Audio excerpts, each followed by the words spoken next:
Came by to visit Lester today. My dad. Yeah. We're gonna see what you got planted. Okay. Check out, wait, let's check out front here on your porch. Yeah.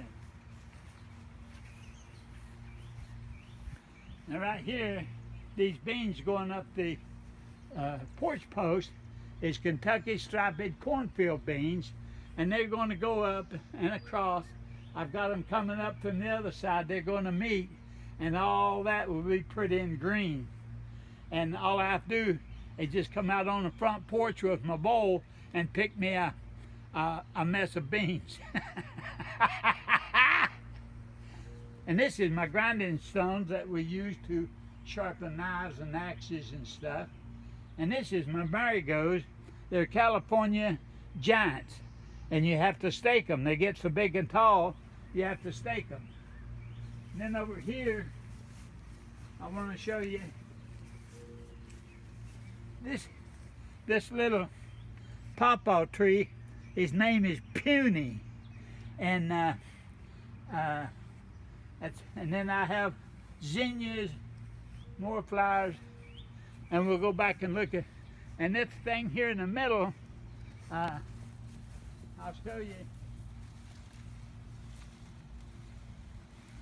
Pete. Pete pie. These will get about 15 feet tall, and I will use the stalks to make walking canes. And I'll sell the walking canes for $25 a piece, and I've got $200 corn patch right here in the middle of my front yard. It's already ready for another pole to go up. And there's your peach tree that you got. yes, that's a 4-year-old peach tree. Next year it could have some peaches on it, and so. You got a cabbage growing. Got a cabbage. It's supposed to, that cabbage come frost will weigh 40 pounds. Hopefully. I'm going to try for a big one. Let's go back and see what's on the side of the house. Look at Canaan standing there all stylish. yeah. Laugh, Canaan. Just laugh at the world. This is my favorite tomato plant. We just a little bit ago, we took the ripe tomatoes off of it already here in June, and it'll go plumb out to the top of this stake and start back down before frost. It should have around 200, 250 tomatoes on this one little old puny plant. Then, this used to be grass. I don't like grass, and I made a garden out of it. Got carrots, tomatoes, cabbage, flower. Then, right here, cabbages and zinnia, carrots. This tomato plant is a German pink. The most delicious tomato you'll ever bite in your life. Now look right down here is my frog houses. I have toad frogs that live up here. They come out at night and catch the bugs. In the daytime, the birds catch the bugs. So I just sit on the front porch and watch the clouds go by. Lots of balloons even way up high on here. These are tomatoes came up by themselves, kinda. And volunteers? yes, and they'll have big tomatoes before frost. And this one, here's a yellow cherry tomato, and you can see it's got tomatoes on it, and it'll go plumb out to the top of that cage. Yeah, they look like the little pear-shaped ones. Yeah, bell shape. Here's my fire pit. Now the next project is going to be all this grass killed, right? Yeah, I'm going to kill it. No grass. And then put down mulch. Now look at my fireplace. Last summer, on first week of August sometime, it got hot, very hot. It got so hot, I had to build a big bonfire in my fire pit and set up real close just to cool down a little bit. Oh, I'm missing. He's got plants along here. Different zinnias. Now this, we have to be real quiet. This big pile of sticks here is a beaver lodge. I went fishing this spring, and this big old beaver came up to me and said, "Hi, Alan, I'm glad you're back." She says, "I've lost all my teeth," and says, "The other beavers won't chew my food up for me very good," and says, "Would you take me home, and we'll build me a lodge at your house, and all I ask for is some soft food to eat."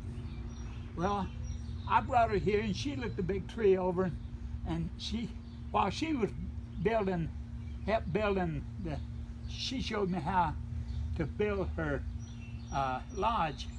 She's got a nest back in there.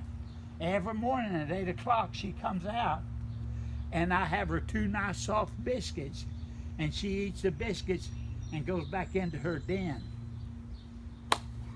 How about that? That's just a hillbilly story, okay? Now you're looking at the garden. Over on the left, we've got Kentucky striped cornfield beans. I've got 2 rows of taters. I've got cabbage. And then on back, I've got tomatoes. And they'll be putting on tomatoes, and I'll sell them at the farmer's market, green tomatoes, in September, and make a fortune off of those green tomatoes. And then I have a row of sugar snap peas and a row of zinnia flowers all the way through, and I have plenty of flowers. And then on over here this way, you can see this is all experimental. This is my few cucumber vines, and then I have a row of tomatoes down through here. They're either staked or in a cage. Then I have half runner beans. Then I've got 2 rows of sweet corn. And then here, right here is an experimental patch of taters. Okay? They only get about 3 or 4 hours of sun every day, but I planted them, I covered the seed, I haven't touched them since. No hoeing, no weeding, no nothing, and I'm going to see how they do if you don't do nothing to them. And then I have another row of taters going all the way through. Now we're going to dig those when they're little and sell the small young taters. That's where you make your most money, is those new taters. And then I have a couple of gourd plants back at the back. They're on my scarecrow I made. And then He's right at the edge of the neighbor's property line. But she's a nice neighbor and is perfectly okay with it. here's one of my tater vines. If the tater vines gets waist high, you'll probably have some good taters. And this is my scarecrow. That's my scarecrow I made. She's got a straw hat, gloves, arms, legs. It's a 4-legged scarecrow. Did you ever see one of those? And I'll take you around here and show you the, here's more cherry tomatoes, and they should sell real good down at the farmer's market. They're a real hot item, and I've got 6 or 8, 10 plants, so I ought to have plenty for the marketplace. Now what you see across this fence here is sunflowers. They're all tied to the top rail and bottom rail so the wind don't blow them over. And they get a little bigger.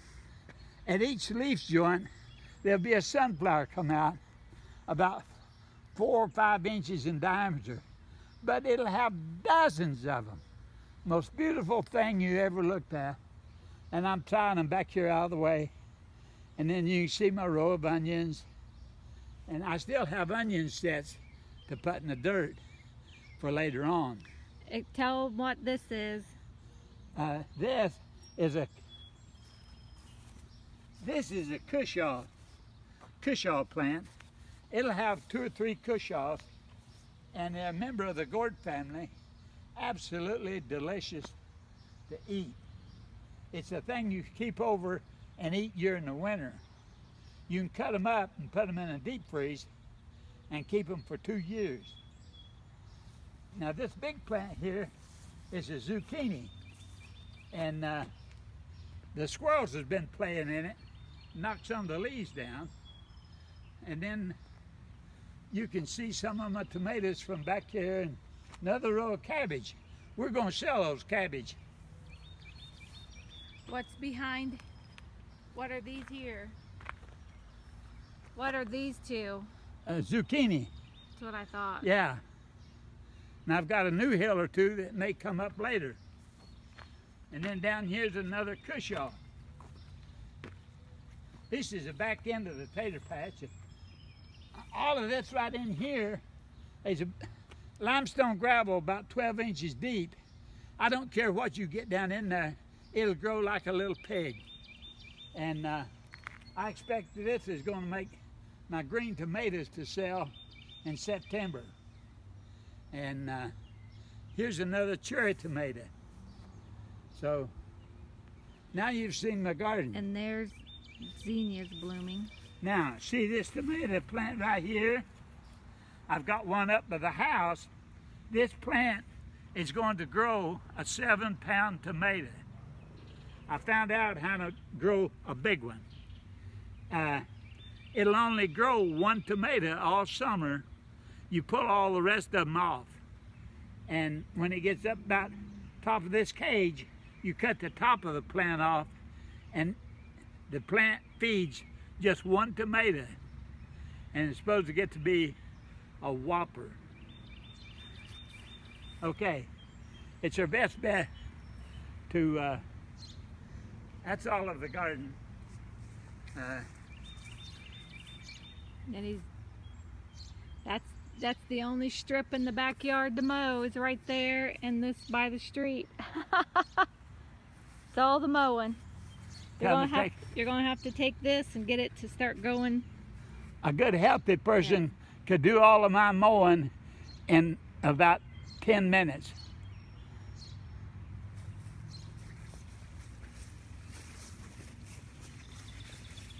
There's a volunteer tomato.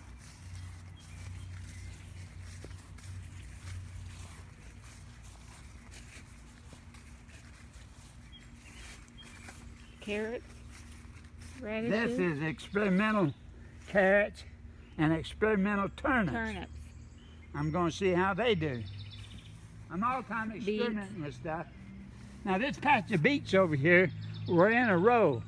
The squirrels got into them, scratched them all up, and made a big beet bed. And I'll have maybe half a dozen quarts of beets right there in that patch. The squirrels taught me how to grow beets. Huh. Well, that may help keep them small. And there's compost. Alrighty. Well, thanks for the tour, Dad. There's some baby cabbage growing. Thanks for the tour today. Okay, guys, I appreciate you watching this movie, and that's all. Bye.